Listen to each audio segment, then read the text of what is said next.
So Julie, now that the machine is on and you've selected your patient information and probe and your exam preset, we're going to talk about how to optimize the image.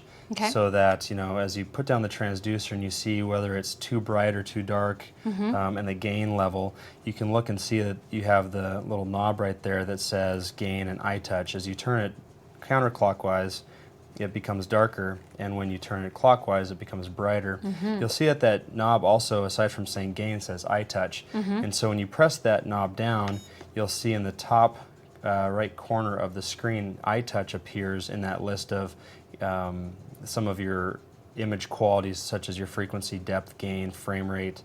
Eye touch is there, and what eye touch is an auto optimize for the machine. Oh, that's nice. To disable that, go ahead and press that gain eye touch knob for about 2 or 3 seconds, and you'll find that it disables it. You'll see that it disappears from that column of words. So that is something that you can use on and off depending on each user and each exam preset as well as each patient. I like it. Okay. And also now, if you look to the right of the eye touch and gain, you'll see that you have your TGCs, as well as your focus and your frequency and your depth and your zoom. So one knob controls your focus as well as your frequency, being able to jump in and out of harmonics as well. So where the green dot is next to focus, That's you can, the active. Correct. You can turn the knob and you'll see that focus moves up and down. Okay.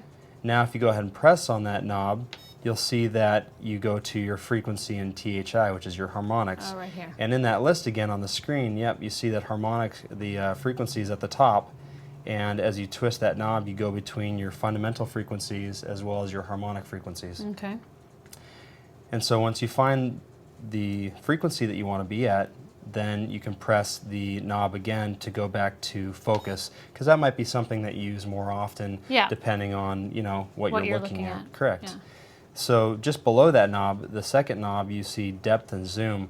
You'll obviously use the depth more often than the zoom. And as you turn that, you can see that you get your depth in centimeters on the right side adjusting. And if you press the knob, you go to zoom and it will give you a box. And you can move that box, that's your zoom box, with the trackball. And to change the size of your zoom, you can use the set key. Okay. And once you find that, you can hit the set key again. And now if you press the zoom, you'll go ahead and zoom in on that. Oh, I see. Okay. To disable the zoom, you go ahead and press the knob one more time. It'll take you back to your depth, and it'll also unzoom your image. Great. Talking about the TGCs a little bit, that's time gain compensation. Most users will leave those down the middle or slightly oblique from the left to the right. And what those control are the brightness on one level of your image. And if you think about the top TGC as your skin level and the bottom TGC as deep as you are on the screen, you can see if you kind of slide those and play with them that they control the brightness just at each level of depth. Okay. Great.